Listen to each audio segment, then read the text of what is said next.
ಯುದ್ಧದ ಕಾರ್ಮೋಡದಿಂದ ಭಾರತದ ತೈಲ ಅನಿಲ ಪೂರೈಕೆ ಮಾಡದಂತಹ ಸಂಕಷ್ಟಕ್ಕೆ ಸಿಕ್ಕಾಕೊಂಡಿದೆ. ಈ ಅಭಾವ ನಿಯಂತ್ರಿಸೋಕೆ ಕೇಂದ್ರ ಸರ್ಕಾರ ತ್ವರಿತವಾಗಿ ಕಾರ್ಯಪ್ರವೃತ್ತವಾಗಿದೆ. 41 ದೇಶಗಳಿಂದ ಅನಿಲ ಮತ್ತು ತೈಲವನ್ನ ಖರೀದಿ ಮಾಡ್ತಾ ಇದೆ. ಭಾರತದ ನೆರವಿಗೆ ಅರ್ಜೆಂಟೀನಾ ಆಪ್ತ ಮಿತ್ರನಂತೆ ಧಾವಿಸಿದೆ.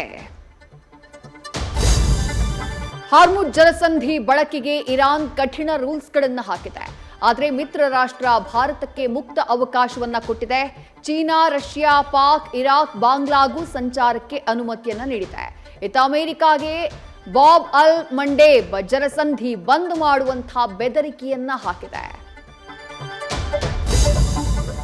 ಸಂಧಾನ ಸರ್ಕಸ್ ಮಧ್ಯಪ್ರಾಚ್ಯಕ್ಕೆ ಅಮೆರಿಕ ಸೇನೆಯನ್ನ ಇಳಿಸ್ತಾ ಇದೆ. ಶುಕ್ರವಾರದ ಒಳಗೆ ಸಂಧಾನ, ಬಗ್ಗದೇ ಇದ್ರೆ ಇರಾನ್ ಸಂಹಾರ ಅಂತ ಅಮೆರಿಕ ಅಧ್ಯಕ್ಷ ಎಚ್ಚರಿಕೆಯನ್ನ ಕೊಟ್ಟಿದ್ದಾರೆ. ಕದನ ವಿರಾಮ ಕೌತುಕದ ಮಧ್ಯೆ ಇರಾನ್ ಸುಪ್ರೀಂ ಲೀಡರ್ ಆಗುವ ಆಫರ್ನ ನೀಡಿತ್ತು ಅಂತ ಹೇಳಿ ಟ್ರಂಪ್ ಅಚ್ಚರಿಯ ಮಾತುಗಳನ್ನಾಡಿದ್ದಾರೆ.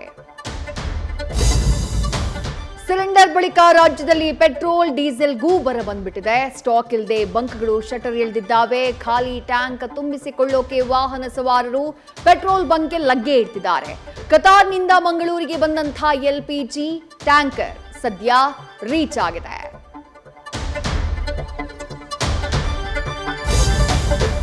ದಾವಣಗೆರೆ ದಕ್ಷಿಣ ಮಿನಿ ಸಮರದಲ್ಲಿ ದೊಡ್ಡ ಕದನ ನಡೀತಾ ಇದೆ. ಕಾಂಗ್ರೆಸ್ಗೆ ಬಂಡಾಯ ಅಭ್ಯರ್ಥಿಯ ಬಿಸಿ ತುಪ್ಪವಾಗಿ ಪರಿಣಮಿಸಿದೆ. ಸಾದಿಕ್ ಪೈಲ್ವಾನ್ ಮನವೊಲಿಕೆಗೆ ರಿಜ್ವಾನ್ ಪ್ರಯತ್ನ ವಿಫಲವಾಯಿತು. ಸಮರ್ಥ ಗೆಲುವಿಗೆ ಶಾಮನೂರು ಕುಟುಂಬ ಸದ್ಯ ದೇವರ ಮೊರೆ ಹೋಗಿದೆ.